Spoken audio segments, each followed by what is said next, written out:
Boa tarde, eu sou a Sara Abdo, repórter do Media Lab, que é o núcleo de projetos especiais do Estadão. Hoje o assunto é logística reversa, que é o processo em que as empresas têm que devolver para o sistema parte da embalagem que elas colocaram nos produtos dela quando os produtos estão no mercado. A logística reversa está descrita na Política Nacional de Resíduo Sólido, publicada em 2010, e foi só em 2018 que ela ficou mais em evidência, porque no estado de São Paulo, agora a logística reversa ela é um requisito para que empresas tenham licenciamento ambiental. Então eu estou aqui agora com Cláudia Leite, que é gerente de café e sustentabilidade da Nespresso, e Felipe, que é gerente de sustentabilidade da Ambev. Obrigada aos dois pela presença. E eu quero entender um pouco do contexto agora que a logística reversa ela é, vamos dizer, quase uma lei. Como que as empresas estão associando o ritmo de produção e o estilo de produção a essa necessidade ambiental? E quais têm sido os desafios do ponto de vista de orçamento, implantação e manutenção? E quais as suas respectivas alternativas e soluções? Então eu separei algumas perguntas aqui e a gente vai conversando e vocês vão falando como que duas empresas que são um case de sucesso no aspecto de logística reversa no país, como que vocês estão implantando isso e vendo esse cenário no Brasil. Então, a logística reversa, como que cada material se transforma e para onde ele é direcionado? E aí, Cláudia, a Nespresso já reutiliza o alumínio e o café. E a Ambev já tem uma boa parte das garrafas de vidro feita do próprio vidro. Uhum. Quero que vocês contem um pouquinho como isso é feito em cada uma das empresas. Fique à vontade, quem quiser começar. Bom, obrigada pela oportunidade, Sara, e muito bom estar aqui de novo com o Felipe também, compartilhando esse palco. Eu acho importante até contextualizar o modelo de negócios e como nós trabalhamos, porque a logística reversa ela faz parte de uma maneira de pensar e de uma maneira como nós agimos também com o consumidor. Sabemos onde ele está concentrado, o que ele gosta, como ele consome. E por isso priorizamos a disponibilização e a localização dos nossos pontos de coleta de cápsula no pós-consumo, onde eles são concentrados. E ali, o mesmo caminhão que é o que entrega os nossos produtos, é aquele que já está programado para devolver também para nós. Não só em termos de otimização de sistema, mas é uma conta do planeta que é importante também a gente considerar, né? Porque utilizar a logística reversa facilita também esse tipo de trabalho, devolvendo de maneira eficiente para onde nós vamos fazer a separação de materiais. Então é assim que nós trazemos para a região metropolitana de São Paulo, onde nós temos nosso centro de reciclagem, e ali separamos mecanicamente, sem água, o pó de café do alumínio e damos o destino correto para cada um deles, sendo que o pó de café ele vira adubo orgânico, enquanto que o alumínio ele entra de novo no ciclo do alumínio. E nessa cadeia nós temos rastreabilidade inclusive desse pós-consumo, de onde vem e para onde ele vai, que também é um outro compromisso importante com o consumidor, para que feche esse ciclo da maneira correta. E o alumínio, como vocês estão reciclando tudo isso? Hoje nós temos em cada país onde a Nespresso opera um sistema que se adequa àquele país. Então, em cada um, como é o caso da Suíça, na Suíça as cápsulas de Nespresso que são resgatadas, que são recuperadas, viram novas cápsulas. E nos países onde nós estamos, especificamente no Brasil, ele entra no ciclo de alumínio. Ele é aplicado em diferentes materiais, por não perder suas características, como esquadrias de alumínio, aros de bicicleta e outras tantas aplicações que você tem no próprio alumínio. Então é assim que nós fechamos o ciclo, de acordo com a realidade que temos no país. E a Ambev, Felipe? Bom, o nosso compromisso, a gente tem que permanecer sempre garantindo uma experiência para o nosso consumidor. Da mesma maneira que a Cláudia comentou, a gente se preocupa muito na relação com o consumidor. E você falou sobre a PNRS e essa política nacional, ela coloca 3 principais agentes para a gente conseguir fazer com que ela se cumpra. E essa responsabilidade é importante. Então, tanto do lado empresarial, como do lado do consumidor, e também a gente tem o lado da municipalidade, do governo. Então, esses 3 agentes trabalhando juntos, a gente vai conseguir cumprir 100% com essa logística. Pensando nisso, lá na cervejaria, a gente quis entender um pouquinho mais a fundo de como é que funciona o comportamento do nosso consumidor quando o tema é reciclagem. E a gente teve algumas gratas surpresas. Então, por exemplo, mais de 85% dos brasileiros estão preocupados com o meio ambiente. E desses, o 97% sabe que reciclagem é muito importante. Então, na hora que você, consumidor, vai poder eleger, né, tem o poder de eleição de um produto que seja reciclado ou não, sempre opere, sempre peça aquele que seja reciclado, porque ele já participa de uma cadeia de logística reversa. Legal. Só que algumas coisas nos trouxeram surpresa. Por exemplo, o material PET, né, que é o plástico das garrafas. O material PET, só 40% dos nossos entrevistados sabiam que ele podia ser reciclado, né? E essa preocupação com a reciclagem de material PET dentro da cervejaria, ela vem muito antes. Em 2012, a gente lançou o Guaraná Antártica, que foi pioneiro com uma garrafa 100%, né, de PET reciclado. Então, na esfera do PET, a gente não pode pensar só assim, ah não, poxa, a gente faz um material reciclado, ele é bom para o meio ambiente, sim, ele é bom para o meio ambiente, mas existem vários impactos colaterais que a gente já consegue mensurar. Então, da mesma maneira que a Cláudia falou que a gente não leva água para fazer o processo de reciclagem e separação, né, das cápsulas da Nespresso, quando a gente produz uma garrafa que seja de material reciclado no PET, você tem uma economia de 70% de energia e 20% de água do que uma garrafa que seja só de material virgem, né? E um outro importante embalagem que a gente tem na cervejaria e que você levantou aqui, que é a questão do vidro, né? O vidro é muito interessante para a gente, porque hoje quase 50% do volume da cervejaria, de cerveja, a gente entrega em retornável. Então, retornável é aquela garrafinha que vai e volta para dentro do meu processo. Significa dizer, para quem está nos assistindo e para quem está aqui, o que significa esse vai e volta? Eu estou em São Paulo há 1 ano, eu estou morando aqui. E eu tomei, vamos supor, uma Brahma, logo que eu cheguei, há 1 ano atrás. Essa Brahma que eu tomei nessa garrafinha, eu posso tomar na mesma garrafa daqui a 10 anos mais ou menos. Porque essa ida e volta por 23 vezes da cervejaria, em tempo, em espaço, são 10 anos que ela está no meio ambiente, sem a gente ficar produzindo novas e colocando. Mas vamos lá. Beleza, Felipe, deu os 10 anos. E se essa garrafa se quebrar? E se essa garrafa, né, em algum momento a gente tiver que descartar essa garrafa? O que vocês fazem lá na cervejaria? Bom, a gente criou uma fábrica de vidros. E deu tão certo a ideia da gente reciclar vidros que em 2015 a gente ampliou essa fábrica. E hoje o nosso forno ele tem uma capacidade absurda de processamento de vidros. São 750 mil toneladas, 750 toneladas dia que esses fornos, né, o forno já ampliado consegue gerar. E o que é legal de saber? Que das nossas garrafinhas de vidro que o nosso consumidor elege lá na ponta que seja retornável, metade delas já é material totalmente reciclado. Perfeito. E falando um pouco de estatística, a gente já começou a falar aqui de estatísticas, na Nespresso a taxa de reciclagem ela subiu de 8% em 2016 para 17% no começo desse ano.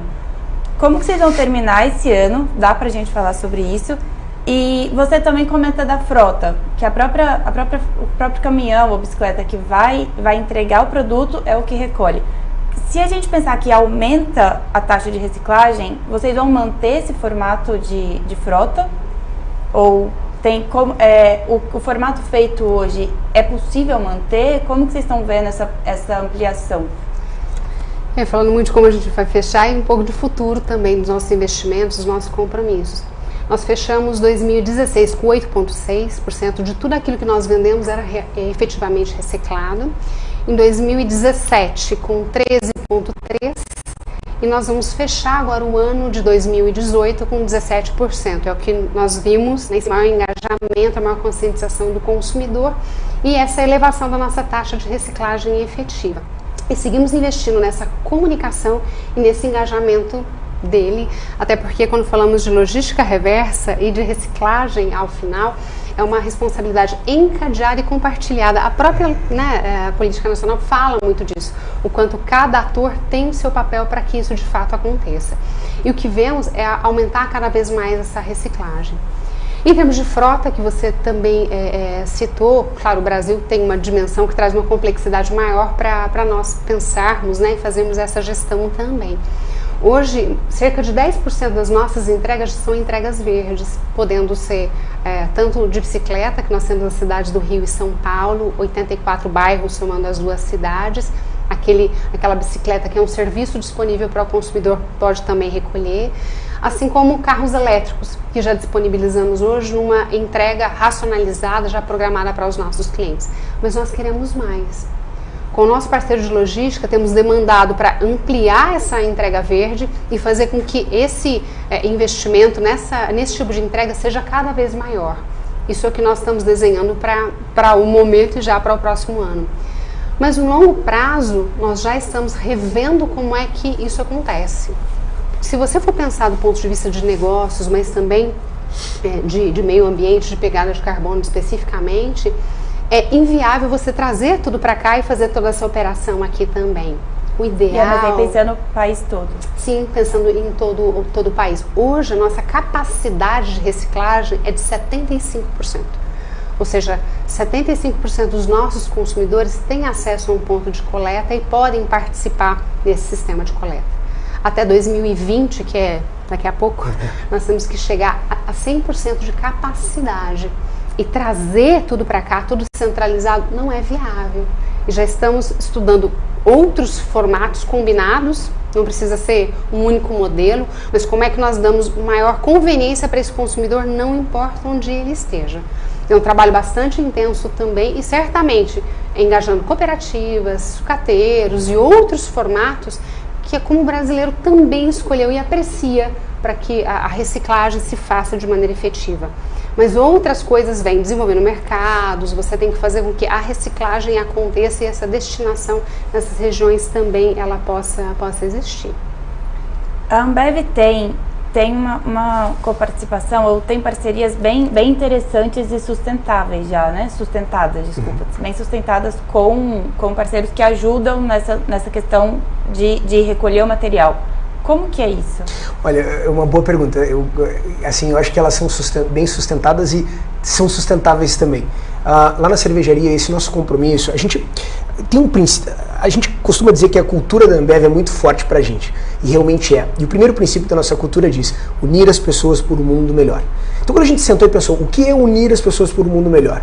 A gente olhou para o nosso principal concorrente, que é a Coca-Cola, e perguntou para eles, vamos trabalhar juntos, vamos ver o que o coletivo Coca-Cola entrega, vamos ver o que o Ambev Recicla entrega e vamos fazer um programa chamado Reciclar pelo Brasil, para que a gente consiga ter uma capilaridade com um programa de gestão e com um parceiro técnico que conhece a ponta da linha. Que não adianta a gente ficar aqui do escritório pensando, vamos fazer isso aqui com reciclagem ou vamos fazer aquilo ali. A gente tem que chamar o cara que está na ponta da linha, né, para ele ajudar a gente a executar e que seja efetivo.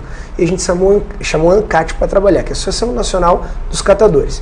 Então eu costumo dizer que a gente, lá na cervejaria, esse compromisso e esse sonho de unir as pessoas por um mundo melhor é realmente pegar dois concorrentes, começar algo novo, realmente novo, que ninguém tinha experimentado, para que a gente possa aumentar, né, a questão não só de eficiência no retorno da embalagem, mas também de inclusão social.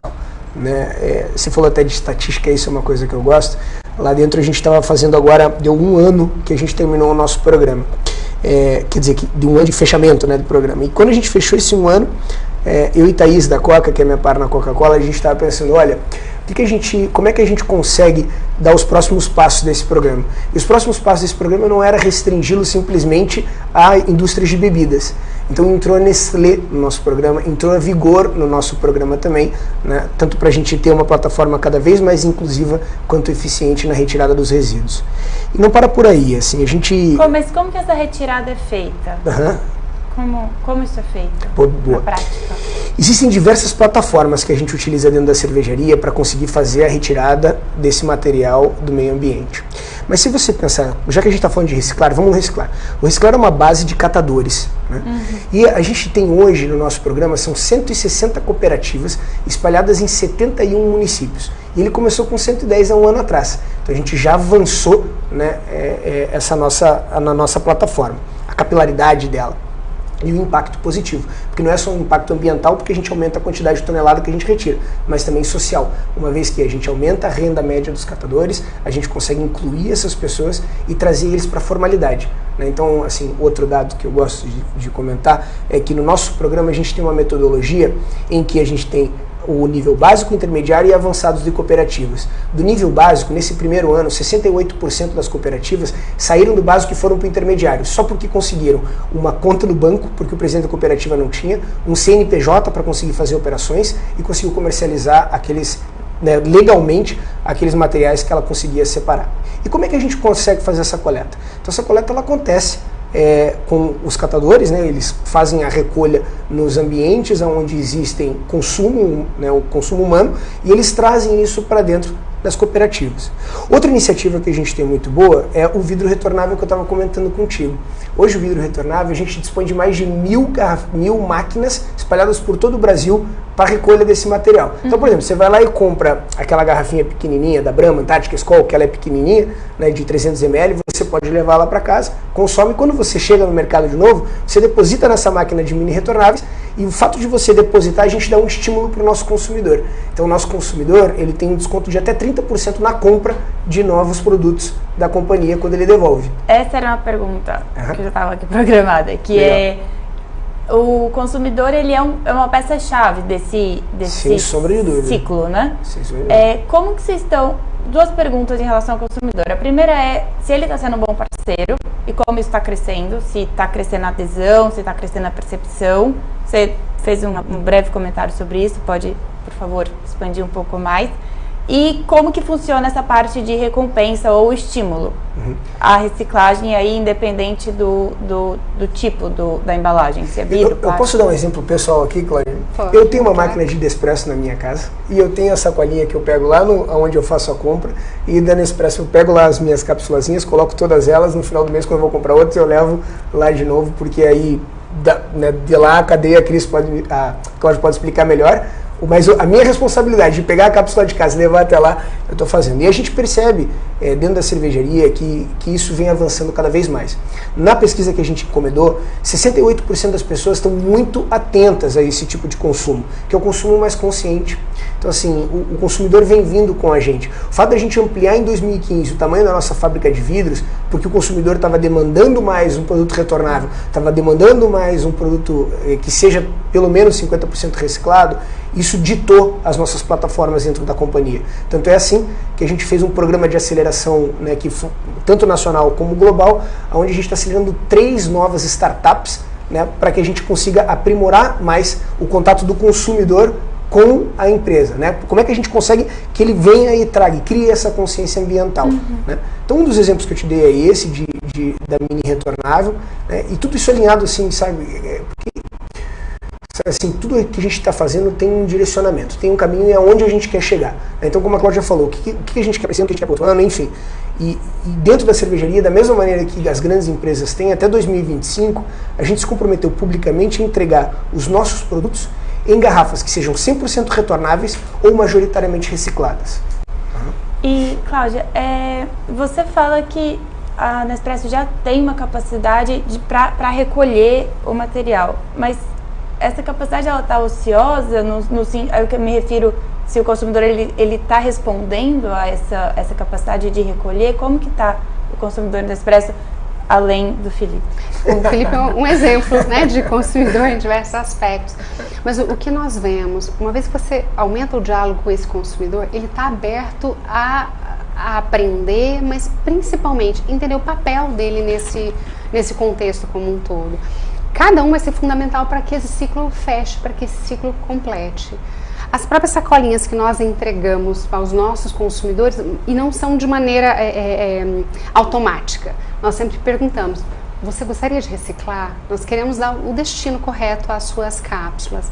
É uma opção dele e compartilhamos um pouco essa responsabilidade. E mais ele tem demonstrado esse interesse e tem engajado também. Veja, que percentualmente mais que dobrou em 2 anos a nossa taxa de reciclagem efetiva.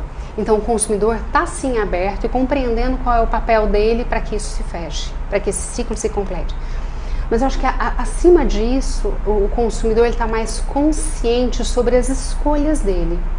Por que eu vou decidir por esse ou aquele produto de acordo com os seus compromissos, com o seu papel, dando o destino correto no pós-consumo e escolhendo então esses produtos a partir de uma decisão e de compromissos que casam também com o dele. É algo que a gente vê de maneira muito positiva e ele tem cada vez engajado mais. Especificamente sobre incentivo que você perguntou, muitos perguntam, vocês vão dar um incentivo? Não temos dúvida de que se for incentivado, o engajamento vai ser maior, ou a entrega vai ser maior. Mas uma vez que você tira, ela também reduz de maneira proporcional. E não é só sobre um ou outro produto, é sobre o papel de cada um enquanto cidadão. E se você faz algum tipo de incentivo para ele, ele vai entender talvez que essa marca, aquela, outra, ele só vai fazer se realmente ele receber algum tipo de incentivo.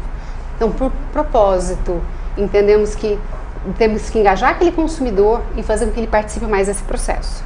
Desse ponto da conversa eu tenho duas questões. A primeira é em referência que você, quando você fala que aumentou a fábrica dos vidros, eu entendi que já é uma resposta a uma mudança do consumidor. E eu estou falando aqui com duas empresas que estão, digamos assim, no topo da pirâmide.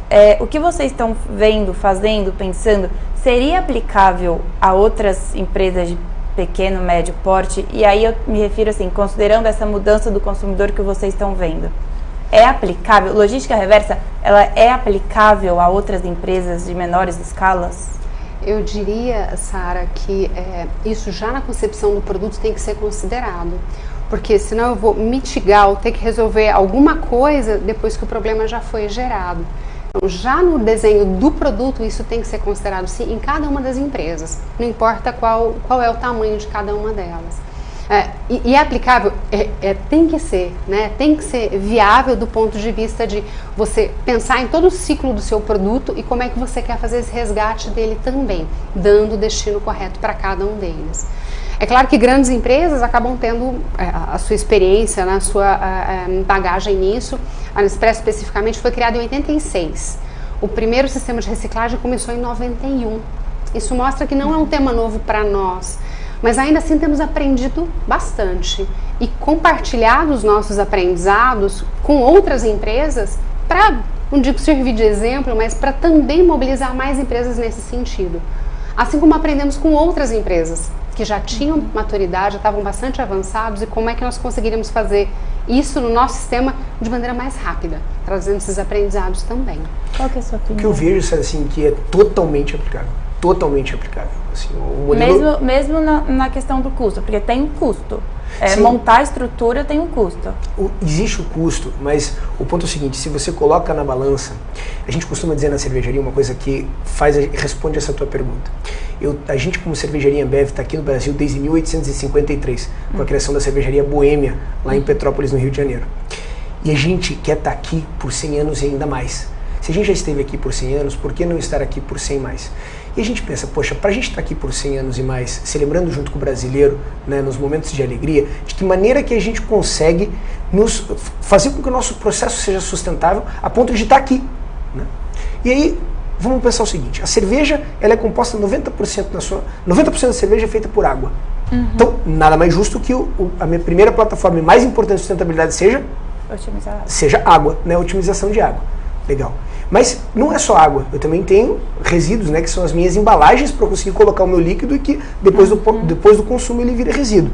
Tudo bem, só que eu faço o vidro, lá como eu te falei, lá na fábrica de vidro, só que o PET eu não tenho uma fábrica de PET. Então eu tenho indústrias que fazem a pré-forma, né, que é a embalagem que vira depois o PET, que também são empresas de de médio e de grande porte. Para eu conseguir trazer um material reciclado no meu produto final, eles têm que vir comigo. E o que a gente vê que é o mais legal desse engajamento é que tanto fornecedores como pequenas empresas, como médias empresas estão procurando soluções sustentáveis. Vou te dar um outro exemplo.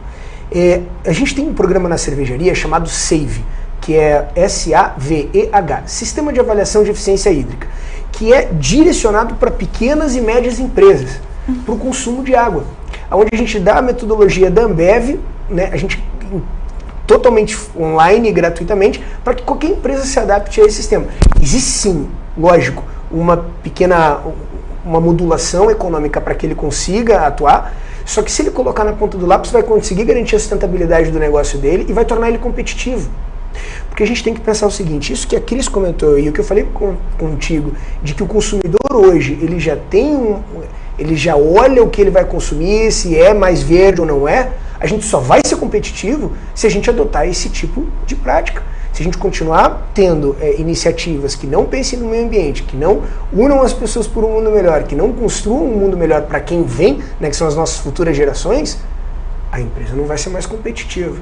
Mas aí quando você fala de competição, competitividade, a gente acaba entrando nessa parte do que o ser sustentável ou agir de forma sustentável, ela é um reconhecimento, mas ainda é um reconhecimento assim no nome. A gente está vendo que isso a sustentabilidade está virando um motivo para precificação. A gente está vendo isso aos poucos. Empresas sustentáveis, elas conseguem ter uma precificação dos produtos ou serem mais valorizadas por ter práticas sustentáveis.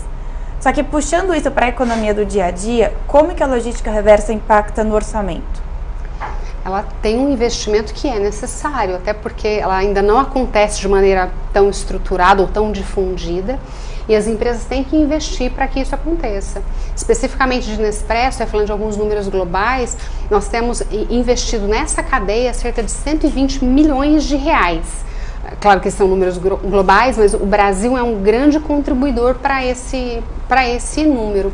E para que isso aconteça, você tem que fazer esse investimento e, como consequência, ele vai virar um diferencial. Não temos, acho que mais do que um diferencial, é uma responsabilidade das empresas pensarem em toda a cadeia e garantir que esse ciclo se feche. E as grandes empresas acabam mobilizando, inspirando talvez outras corporações para virem junto também, puxando para essa responsabilidade e somando esforços para que isso aconteça. Você sabe que se me lembrou de um negócio, Cláudio, que é bem interessante. Aqui nessa casa, a gente fez um fórum de sustentabilidade há um tempo atrás, e eu lembro que o Rodrigo Figueiredo, que é o nosso, nosso vice-presidente, ele fez um comentário incrível e que é verdade. Assim, grandes empresas que acreditam nisso, né, na sustentabilidade dos produtos, no impacto social, no impacto ambiental que a gente tem, a gente cria uma onda positiva e outras vêm junto com a gente. Porque se a gente está fazendo, opa, isso daí vai dar certo. Então a gente cria uma onda positiva de outras empresas também entrando nesse mesmo circuito. Né? E veja, tanto assim que, né, a Cláudia falou assim, pô, a gente tem bicicletas para entrega, carros elétricos para entrega. Igualmente a cervejaria anunciou, né, a contratação de 1.600 caminhões elétricos para circularem nos grandes centros urbanos para entrega de cerveja. Né? Mas eu não sou uma empresa de caminhão. Alguém teve que vir junto comigo. Então você cria uma onda positiva para que a gente junto consiga construir um mundo melhor. Certo. E na cadeia de logística reversa, vocês estão falando, até porque está começando, ainda tem algumas partes faltantes, certo? Na cadeia de logística reversa, algumas partes estão faltando ainda. Eu queria saber, assim como você fala, a empresa de caminhão está vindo com a gente, que setores da economia, aí falando no nível de Brasil, que setores da economia podem se alinhar e podem crescer à margem desse alinhamento à logística reversa? Eu vejo uma oportunidade bastante grande assim, de você gerar uma economia a partir de logística reversa, especificamente em relação a resíduos, e fazendo com que eles sejam recicláveis. Mesmo dados da Brelp dizem que só em um ano cerca de 3 bilhões de reais poderiam ter sido gerados nessa reutilização e destinação correta dos materiais, através de catadores, através de sucateiros, e aí vai. Então, esse é um exemplo de que tem uma economia que roda, um potencial econômico também para que ele seja viável. Eu acho que essa tua resposta, Sara, é muito assim, a gente fala muito da logística reversa, assim, mas tem um conceito importante que é a economia circular. Eu acho que o que se vem desenhando hoje é a economia circular. Isso sim, onde a gente consegue fazer o reaproveitamento, isso aqui, né, a cápsulazinha da Nespresso que virou um aro de bicicleta, uma garrafa que se quebrou, né, no chão e que a gente conseguiu colocar de novo ela para dentro do nosso forno, fez uma nova garrafa, enfim.